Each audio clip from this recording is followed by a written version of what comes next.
नमस्कार, आप देख रहे हैं आवाज एट 9। मैं हूं कविता थपलियाल। शुरुआत करते हैं इस वक्त की सुर्खियों के साथ।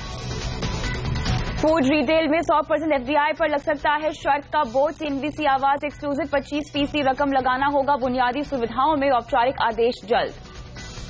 पैकेज फूड पर सरकार ने जारी की गाइडलाइंस। अब हर पैकेज पर देनी होगी 6 तरह की जानकारी। भारती एयरटेल और एयरसेल के बीच 4G स्पेक्ट्रम पर बड़ी डील। भारती ने 3500 करोड़ में खरीदा 8 सर्कल का स्पेक्ट्रम। डील के बाद पूरे देश में 4G सेवा देने वाली कंपनी बनेगी एयरटेल।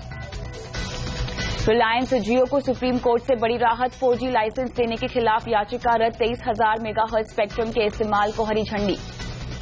कारोबारी साल 2017 में नहीं आएंगे ऑटो कंपनियों के अच्छे दिन। सियाम ने पैसेंजर व्हीकल्स बिक्री का अनुमान घटाकर 6 से 8% किया।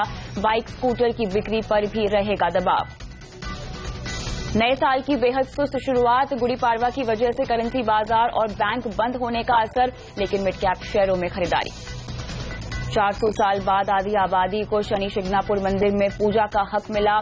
ट्रस्ट की सहमति से महिलाओं ने गर्भगृह में जाकर पूजा की।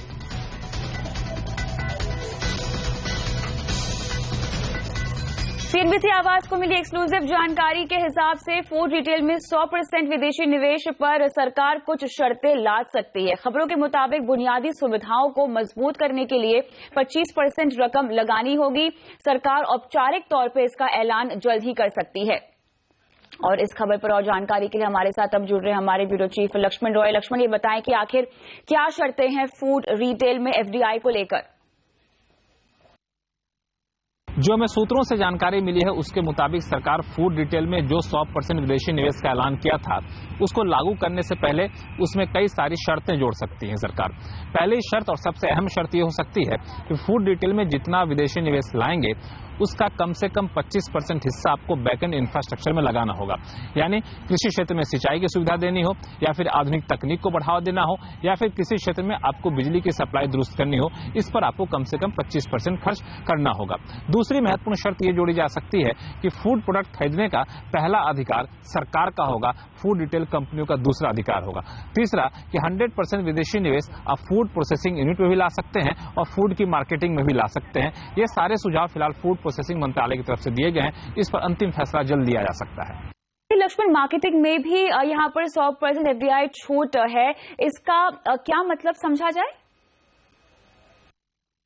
वाकई ये काफी अहम सवाल है कि जब हम कहते हैं कि फूड मार्केटिंग में भी आप 100% विदेशी निवेश ला सकते हैं तो इसका मतलब क्या हुआ। तो जो हमें सूत्रों से जानकारी मिल रही है कि मार्केटिंग का मतलब तो ऐसे कई सारे बृहद दायरा होता है, विज्ञापन भी इसमें शामिल होता है, लेकिन यहाँ पे सरकार का मकसद सिर्फ फूड रिटेल खोलने पर है, यानी फूड रिटेल की दुकानों में ही विदेशी निवेश ला सकते हैं। दूसरी बात, मार्केटिंग के हिस्से में ई कॉमर्स भी आता है, तो क्या ई कॉमर्स के जरिए फूड प्रोडक्ट को बेचने वाली कंपनियों में भी 100% विदेशी निवेश की छूट देंगे? इस पर अभी तक कोई आम सहमति नहीं बोली है। इस पर सरकार गंभीरता से विचार कर रही है, क्योंकि ई कॉमर्स कंपनियां जो सीधे कंज्यूमर को सामान बेचती हैं उसमें अभी भी विदेशी निवेश की छूट नहीं है। शुक्रिया तमाम डिटेल्स के लिए लक्ष्मण।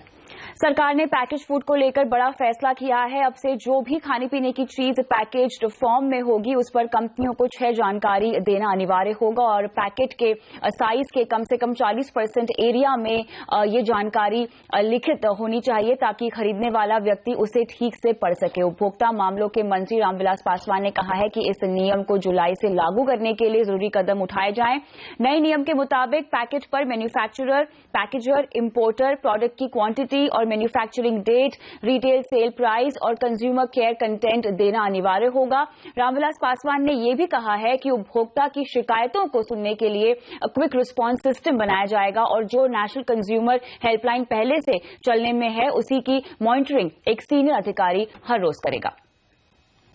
आगे बढ़ते हैं। भारती एयरटेल 4G स्पेस में अपनी मौजूदगी बढ़ाने के लिए बड़ी डील इसने की है। कंपनी ने एयरसेल से 8 सर्कल के 4G स्पेक्ट्रम राइट्स खरीद लिए हैं। इस डील के बाद भारती एयरटेल पूरे देश में 4G सर्विस मुहैया करा पाएगी और 20 मेगाहर्ट्ज 2300 बैंड का ये सौदा 3500 करोड़ में हुआ है। सौदे में जो सर्कल शामिल हैं उसमें तमिलनाडु, असम, बिहार, जम्मू कश्मीर, पश्चिम बंगाल, उत्तर पूर्वी आंध्र प्रदेश और ओडिशा शामिल है। आंध्र प्रदेश और ओडिशा सर्कल के राइट स्पेक्ट्रम की ऊपरी सीमा तय होने पर निर्भर करेंगे। उधर 4G स्पेस के एक बड़े खिलाड़ी रिलायंस जियो को बड़ी राहत मिली है। सुप्रीम कोर्ट ने रिलायंस जियो के 4G लाइसेंस के खिलाफ दायर याचिका को खारिज कर दिया है। कोर्ट ने कंपनी को 23,000 मेगाहर्ट्ज स्पेक्ट्रम के इस्तेमाल के लिए हरी झंडी दे दी है, जबकि स्पेक्ट्रम यूसेज चार्ज का मामला जो है वो सरकार पर छोड़ दिया गया है। आपको बता दें कि सीपीआईएल ने रिलायंस जियो को 4G लाइसेंस देने के खिलाफ याचिका यहां पर दी थी और सीपीआईएल ने सीएजी की ड्राफ्ट रिपोर्ट के आधार पर याचिका दायर की थी, जिसमें कहा गया था कि 23,000 मेगाहर्ट्ज स्पेक्ट्रम सिर्फ डेटा के इस्तेमाल के लिए, वॉइस टेलीफोनी के लिए नहीं है।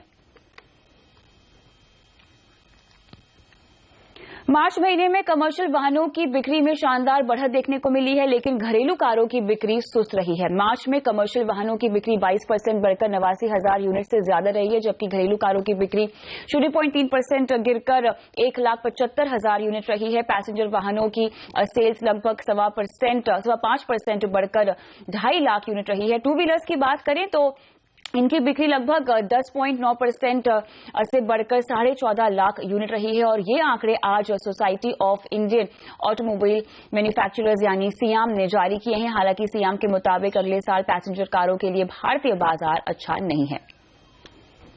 आशा था कि हम हाई डबल डिजिट में ग्रो करेंगे, लेकिन आज for instance passenger vehicle passenger car 7.2%, 7.1% growth हमारा हो रहा है।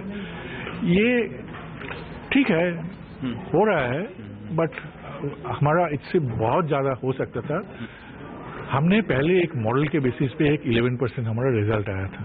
वो model plus there are other consultants who have developed various models, उनका जो रिजल्ट आया है वो सब लेके हम बैठे थे।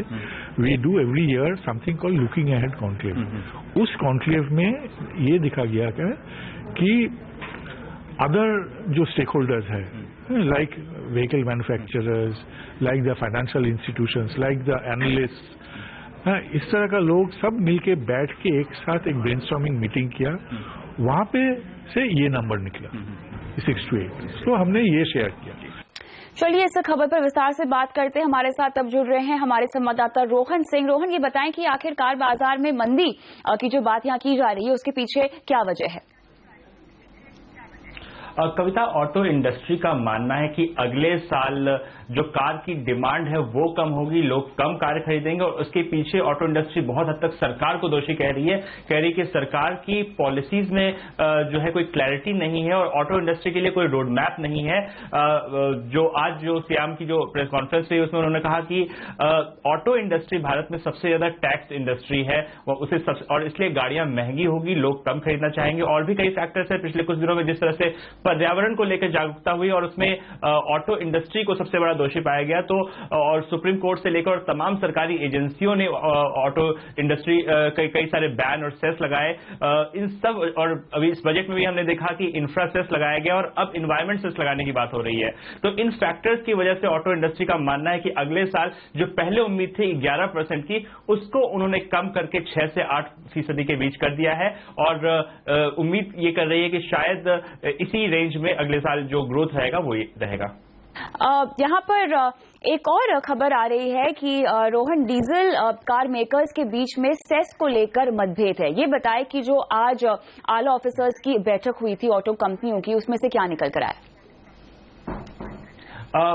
ना सेस ना बैन, जो जितनी ऑटो कंपनियां हैं उनमें जो एक बीच का रास्ता निकला वो यही निकला कि वो ना सेस को एक्सेप्ट करेंगे ना बैन को एक्सेप्ट करेंगे और दोनों के खिलाफ कानूनी तरीके से अपना पक्ष मजबूती से रखेंगे। क्योंकि पिछली सुनवाई में सुप्रीम कोर्ट ने एक सुझाव दिया था कि अगर आप चाहते हैं कि जो दिल्ली में जो बड़ी डीजल गाड़ियों के ऊपर बैन है, अगर आप उस बैन को हटाना चाहते हैं तो उन्होंने सलाह दिया था कि क्यों नहीं आप सेस लगा दिया जाए इन गाड़ियों के ऊपर और एक बड़ा सेस लगा दिया जाए और इस पे आपकी राय मांगी। इसके बाद पूरा जो ऑटो इंडस्ट्री है वो डिवाइडेड हो गई, कोई एक मत नहीं बन पा रहा था और अगली सुनवाई 30 अप्रैल को होनी है। तो आज की बैठक में जो फैसला लिया गया वो ये लिया गया कि वो सेस के प्रस्ताव को एक्सेप्ट नहीं कर सकते हैं और दोनों का ही विरोध करेंगे, सेस का भी और साथ ही बैन का भी। बिल्कुल, तो आपस में ही मतभेद है। शुक्रिया फिलहाल इन दोनों खबरों की डिटेल्स के लिए रोहन। हम आगे बढ़ते हैं। दिल्ली एनसीआर में सुप्रीम कोर्ट द्वारा 2000 सीसी क्षमता से ज्यादा इंजन वाली कारों के रजिस्ट्रेशन के रोक के बाद अब सभी ऑटो कंपनियां सब 2 लीटर इंजन लाने की तैयारी कर रही हैं। कुछ दिन पहले ही महिंद्रा ने ऐलान किया था कि और अब टाटा मोटर्स के सीनियर वाइस प्रेसिडेंट गिरीश वाघ का भी कहना है कि वो जल्द ही 2 लीटर से कम क्षमता वाले इंजन की गाड़ियां लेकर आएंगे। हमारे पोर्टफोलियो में आज अगर देखा जाए तो 2.2 लीटर एक डीजल इंजन है और हम उसके ऊपर काम कर रहे हैं और जल्द ही हम एक सब 2 लीटर इंजन लेके आएंगे। बैंक बोर्ड ब्यूरो की पहली बैठक लोगों को काफी इससे उम्मीदें थी, लेकिन तमाम मुद्दों पर चर्चा के बावजूद बैठक से कोई ठोस फैसला निकलकर नहीं आया है। बैठक के बाद वित्त राज्य मंत्री जयंत सिन्हा ने कहा कि बैठक में बैंकों के कंसोलिडेशन, रिकैपिटलाइजेशन और एनपीए जैसे विषयों पर बातचीत हुई।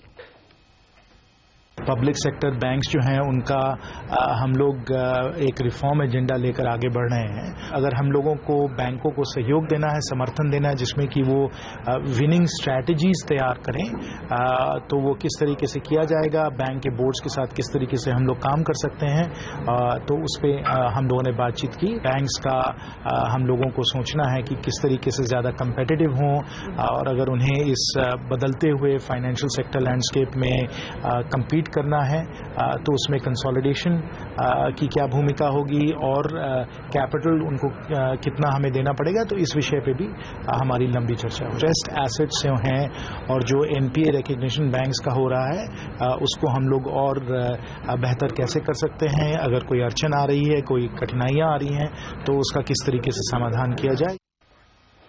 एक्साइज ड्यूटी के विरोध में ज्वेलर्स हड़ताल पर हैं। दूसरी तरफ मुंबई के जवेरी बाजार में आज काफी दुकानें खुली रही। दरअसल महाराष्ट्र का नया साल गुड़ी पाड़वा का पर्व आज धूमधाम से मनाया गया। मान्यता है कि गुड़ी पाड़वा यानी चैत्र नवरात्र के पहले दिन सोना खरीदना और सोना बेचना शुभ होता है, इसीलिए ज्वेलरी बाजार में कुछ ज्वेलर्स ने जवेरी बाजार में कुछ ज्वेलर्स ने दुकानें खोल ली। हालांकि नासिक में एक बार फिर ज्वेलर्स ने एक्साइज ड्यूटी के विरोध में जमकर नारेबाजी की।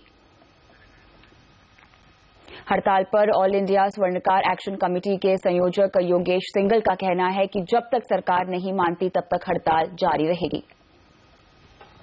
ये सरकार का सोचना कि आंदोलन ठंडा पड़ जाएगा, इनके ज्वेलरों के घुटने तोड़ दें रोजाना नए नए बयान देकर, ये आंदोलन बिल्कुल ठंडा नहीं पड़ेगा।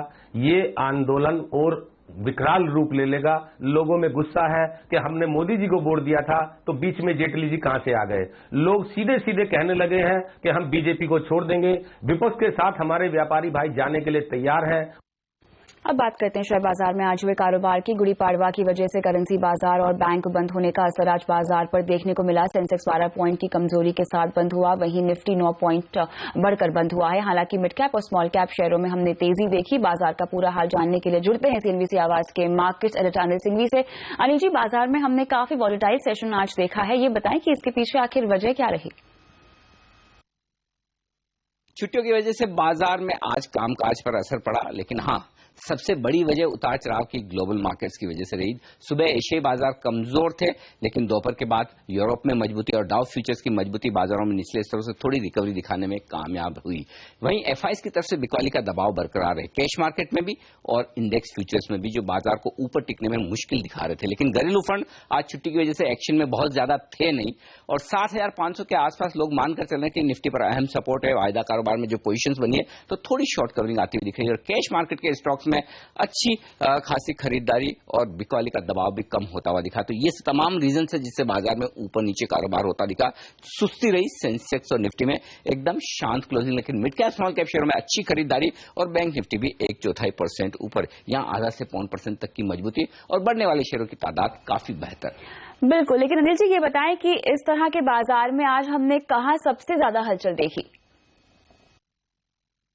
देखिए, कमजोरी के लिहाज से सिर्फ एक ही सेक्टर था और वो था आईटी। टीसीएस, इन्फी जैसे शेयरों से दबाव बनता हुआ दिखा, लेकिन बाकी सेक्टर्स ज्यादातर मजबूती के साथ कारोबार करते हुए दिखे। पावर्स शेयरों में तगड़ा उछाल दिखा है। एनटीपीसी, टाटा पावर देखिए जमकर कूदे। कैपिटल गुड शेयरों में भी भेल, हेवल्स, एबीबी जैसे शेयरों पर अच्छी खासी खरीदारी दिखी। सीमेंट शेयरों में जबरदस्त तेजी का रुझान है। एसीसी, अंबुजा, ग्रासिम मजबूत है, लेकिन आज दक्षिण भारत की सीमेंट कंपनी में बड़ा उछाल देखने को मिला। सागर सीमेंट ने अच्छी बिक्री के आंकड़े पेश किए, उसके बाद सागर सीमेंट 20%, डेक्कन आंध्रा सीमेंट में भी 13-14% की तेजी बनती हुई नजर आई। वहीं मेटल शेयरों में शानदार खरीदारी, जिंदाल स्टील के लिए कोर्ट में एक मामला सुलझता हुआ दिखा और स्टॉक 11% दौड़ लगाता हुआ नजर आया। टाटा मेटेलिक्स, वेदांता भी मजबूत बंद हुए। वहीं निफ्टी में भारी भरकम वजन रखने वाले केन, गेल और बीपीसीएल जैसे ऑयल एंड गैस शेयर भी मजबूत थे। अब मजबूत शेयरों की बात कीजिए। Tech Mahindra, Lupin, Yes Bank से जोश आता दिखा निफ्टी पर। वहीं कमजोरी मिली हीरो मोटो, मारुति जैसे ऑटो शेयरों से। एक्सिस बैंक भी आज कमजोर था। खबरों के दम पर एक्शन दिखा इप्का लैब। कुछ ग्लोबल फंड्स ने यूएस एफडीए के इंस्पेक्शन के बाद इनके प्लांट से खरीदारी करने से मना किया। इस खबर के बाद स्टॉक 10% टूट गया। रिको इंडिया लगातार 9 दिन नीचे का सर्किट लगने के बाद आज भी लगा, लेकिन बाद में बड़े सौदे होते नजर आए और ऊपर के सर्किट पर यह शेयर बंद हुआ। तो फाइनली इसकी कमजोरी खत्म होती नजर आई। शुक्र अनिल जी इस पूरे मार्केट राउंड अप के लिए। हम आगे बढ़ते हैं। आज सुप्रीम कोर्ट ने बीसीसीआई की जमकर खिंचाई की है। सुप्रीम कोर्ट में आईपीएल 2013 के दौरान हुए स्पॉट फिक्सिंग और पैसों के उपयोग को लेकर सुनवाई चल रही थी और इस दौरान कोर्ट ने लोढ़ा कमेटी की सिफारिशों पर कहा कि ये नहीं कहा जा सकता है कि लोढ़ा कमेटी की सिफारिशों को अमल में नहीं लाया जा सकता है। साथ ही कोर्ट ने बीसीसीआई को फटकार लगाते हुए कहा कि इतने बड़े बोर्ड में पैसों को लेकर किसी भी तरह का हिसाब क्यों नहीं रखा जा रहा है। कोर्ट ने कहा कि कई राज्यों के बोर्ड को बेइंतहा पैसा दिया जाता है, लेकिन कुछ को एक पैसा भी नहीं। और यहां रुकते हैं एक ब्रेक के लिए। ब्रेक के बाद 400 साल बाद आधी आबादी को शनि शिंगणापुर मंदिर में पूजा का हक मिला। पूरी खबर आपको बताएंगे इस ब्रेक के बाद।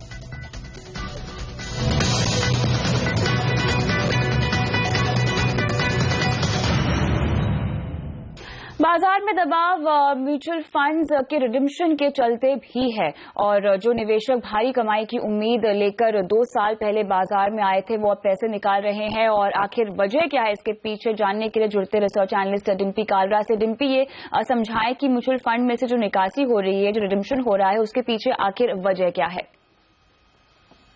यहाँ पे अगर आप देखें तो म्यूचुअल फंड्स की तरफ से पूरी तरह से रिडेम्पशंस का प्रेशर साफ साफ होता हुआ दिख रहा है। पिछले 2 साल के अगर आप आंकड़ों के लिहाज से देखेंगे तो इस बार का जो मार्च का महीना है वो रिडेम्पशन के लिहाज से काफी हद तक खराब रहा है। असल में अगर आप देखें तो 1370 करोड़ रुपए के आसपास इस बार निवेशकों ने पैसा निकाल लिया है म्यूचुअल फंड से, जबकि ठीक आज से 1 साल पहले करीब 10,000 करोड़ रुपए का निवेश म्यूचुअल फंड्स में निवेशकों की तरफ से हुआ था। यहाँ पे अगर आप देखें तो कुछ हद तक का जो नए निवेशक आए हैं उनका रुझान काफी हद तक कम है। एसआईपी की तरफ रुझान काफी हद तक कम बना है और जो ईएलएसएस है, टैक्स सेविंग इंस्ट्रूमेंट्स है, वहां पर इस बार थोड़ा रुझान ही कम आते हुए दिखा। एक 3 बड़ी वजह इस बार के रिडेम्पशन प्रेशर को बताई जा रही है, जो पिछले 2 साल में इस मार्च के महीने में पहली बार होता हुआ दिखा। और जब 2000 पहले जब बाजार के अंदर पैसा लगा था उसमें रियल एस्टेट में मंदी, सोने में मंदी और साथ ही बैंकों की जो दरें नहीं बढ़ रही थी, वो बड़ी एक वजह थी जो कि बाजार के अंदर पैसे को लेके आई है। लेकिन इस समय मुनाफा वसूली ये कह सकते हैं म्यूचुअल फंड्स की तरफ से पूरी होती हुई दिख रही है। बिल्कुल, 1370 करोड़ तक की बिकवाली यहाँ पर निकासी हो चुकी है। शुक्रिया तमाम डिटेल्स के लिए डिम्पी। वहीं कॉर्पोरेट वर्ल्ड में भारत की महिलाओं की धाक बढ़ रही है। एशिया की 50 पावरफुल महिलाओं की लिस्ट में भारत की 8 महिलाओं को जगह मिली है। बिजनेस मैगजीन फोर्ब्स की इस लिस्ट में सबसे ऊपर रिलायंस फाउंडेशन की चेयरपर्सन नीता अंबानी का नाम है। दूसरे नंबर पर है एसबीआई की सीएमडी अदिति भट्टाचार्य।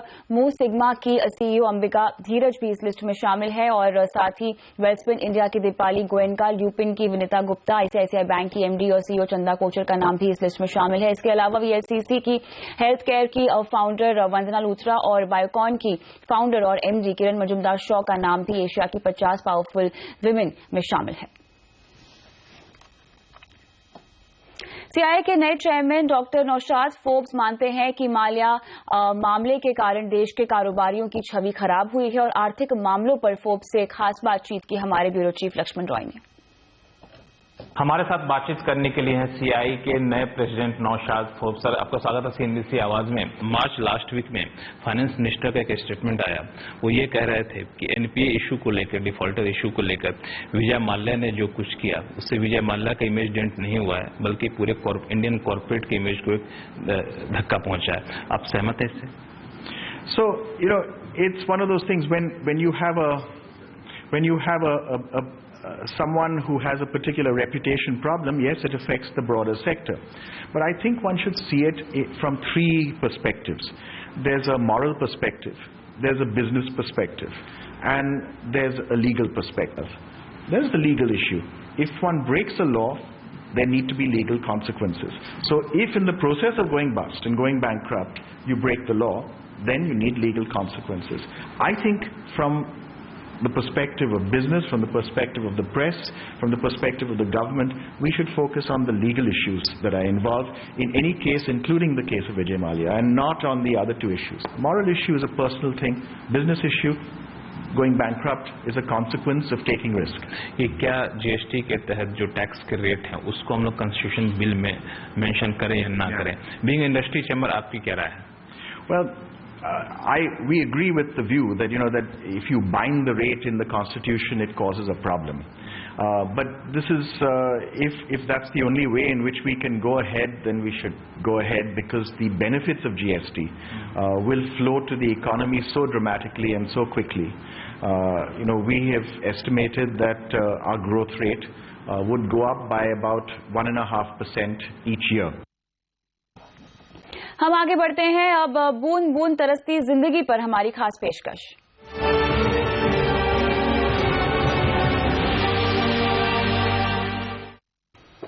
मराठवाड़ा के लातूर में पानी की किल्लत इतनी ज्यादा हो गई है कि अब अस्पतालों में सर्जरी रोकनी पड़ रही है। हालत ये है कि सिर्फ इमरजेंसी सर्जरी की जा रही है और बाकी लोगों की तरह अस्पतालों में भी टैंकर से पानी दिया जा रहा है, लेकिन ये नाकाफी है।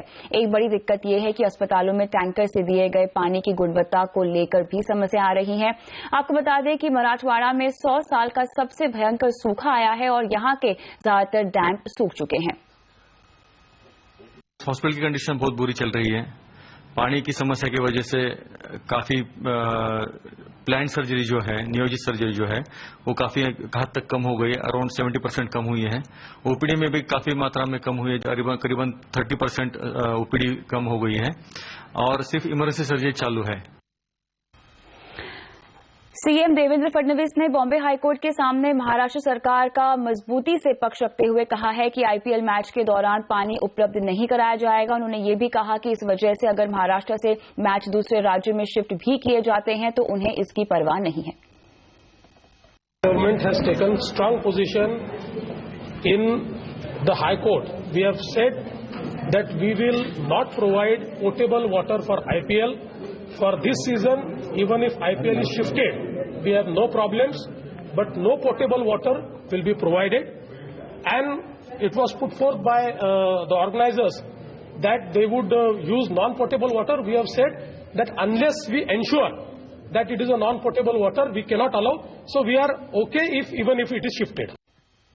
सीएम फडणवीस के बयान पर पूर्व क्रिकेटर कीर्ति आजाद ने कहा है कि एक क्रिकेटर होने के नाते मुझे इस बात का दुख होगा कि मुंबई से मैच शिफ्ट हो जाए, लेकिन मैं ये भी नहीं चाहूंगा कि किसी को पानी जैसी बुनियादी सुविधा के लिए भी तड़पना पड़े। First of all, remember we all humans, we were born and these are basic needs that we have. Water is a fundamental right for all of us. Being a cricketer, I'll find it very sorry to see that the match is shifting, but then it can't be done over the dead bodies of those farmers who don't even get even drop of water in their fields to irrigate and farm. इस मामले पर पूर्व cricketer Bishan Singh Bedi ने भी अपनी प्रतिक्रिया दी है। उन्होंने कहा है कि मैच को शिफ्ट करना समस्या का हल यहां नहीं होगा, लेकिन हमें हमारी प्राथमिकता तय करनी होगी। देखो, क्रिकेट मैं नहीं कहता क्रिकेट रोकने ठीक हो जाएगा, मगर थोड़ी बहुत अवेयरनेस तो आएगी ना, प्रायोरिटी तो पता लगेगी हमें।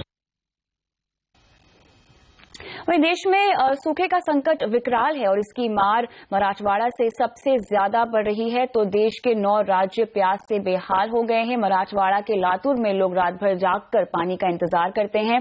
वहीं मध्य प्रदेश के टीकमगढ़ जिले में पुलिस को पानी बांटना पड़ रहा है। मध्य प्रदेश के आधे से ज्यादा बांध सूख चुके हैं और पूरे राज्य में सिर्फ 46% पानी ही पीने लायक बचा है। ये कस्बा काफी बड़ा है, यहाँ पे पानी का बहुत अभाव, सभी हैंडपंप एवं तालाब कुआं सूख चुके हैं। लोगों को पानी नहीं है। श्रीमान आज्ञा दे दें तो मैं लोगों को पानी सप्लाई कर दूं। क्या तो टाइमिंग क्या रखी गई है? 9 बजे से 9:30 से 12 बजे तक सुबह और 6 से 8 शाम को। हमारा साहब गांव बहुत बड़ा है, तो गांव में पानी की समस्या बहुत बड़ी है। श्रीमान तिवारी जी की पहल से इसमें बोर हुआ और बोर करने के बाद हमारे गांव वासियों की समस्या का निदान हुआ है थोड़ा सा, और चल रहा है, बढ़िया समस्या का हल है। थाने में आए हैं, यहाँ पे जो 350 फुट का बोर है उसमें अच्छा पानी है और जो टीआई साहब है उनकी मदद से वो अच्छा पानी बोई भर देते हैं। सूखे का प्रकोप सिर्फ मराठवाड़ा में ही नहीं है, कर्नाटक के कई जिले भी सूखे की चपेट में है। खासकर ग्रामीण इलाकों में काफी दिक्कत हो रही है। तुमकुर जिले से खबर आई है कि यहां के लोगों को पीने का पानी तक नहीं मिल रहा है। मवेशियों के लिए तो कप का पानी खत्म हो चुका है। लोगों का कहना है कि उन्हें थोड़े से पानी के लिए 10-10 किलोमीटर तक चलना पड़ता है। रुक करते हैं दूसरी बड़ी खबरों की ओर। 400 साल पुरानी परंपरा को तोड़ते हुए आज 2 महिलाओं ने शनि शिंगणापुर मंदिर के गर्भगृह में पूजा की और गुड़ी पाड़वा के दिन मंदिर ट्रस्ट की सहमति से ये पूजा की गई है।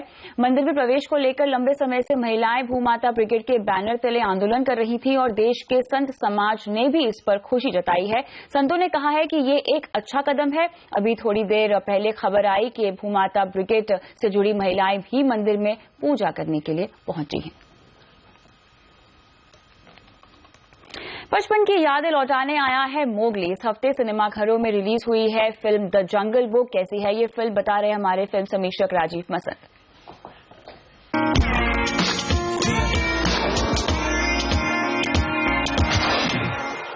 करीब 2000 बच्चों के बीच में से चुने गए 12 साल की नील सेठी मोगली के किरदार में शानदार हैं। वो अपने किरदार में मासूमियत लाते हैं और फिर जरूरत पड़ने पर वो नाजुक भी हैं और अपने अंदर की ताकत भी दिखाता है। कहानी तो आपको पता है।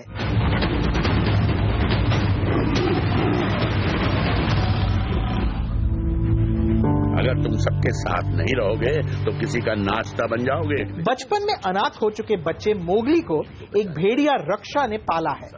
उस खतरनाक शेर शेरखान से बचाकर जो जंगल में घुस आया है और बच्चे को लौटाने का हुक्म देता है। वहीं समझदार तेंदुआ बगीरा तय करता है कि मोगली को इंसानों की दुनिया में वापस भेज देना चाहिए। चाहे जहां रहो, जैसे जिस नाम से पुकारे जाओ, तुम हमेशा मेरी ही बेटी रहोगे। एक मजेदार एडवेंचर के तौर पर खुलती हुई ये नई जंगल बुक डर और आश्चर्य पैदा करती है, खास तौर पर इसके खूबसूरत एक्शन सीन्स के जरिए। इतने घने जंगल में तुम कैसे आए? बच्चे से दूर ही रहना, मेरा है। तुम्हें क्या लगा मैं तुम्हें जिंदा छोड़ दूंगा? फिल्म के इफेक्ट्स अव्वल दर्जे के हैं और साथ ही नील सेठी और वॉइस ओवर देने वाले बाकी एक्टर्स के शानदार काम को मिलाकर जॉन फेवरो हमें कुछ ऐसे मोमेंट्स देते हैं जो इमोशनल और अनएक्सपेक्टेड हैं। सरप्राइजिंगली इस बार हमें एक अलग एंडिंग मिलती है, एक हैप्पी एंडिंग, शायद फिल्म के अडल्ट और रियलिस्टिक टोन को कॉम्पेंसेट करने के लिए। मैं द जंगल बुक को 5 में से 4 स्टार देता हूं। ये विजुअली शानदार है और इसके किरदार ऐसे जिनकी आप परवाह करेंगे। मैं मोगली हूं और ये मेरा घर है।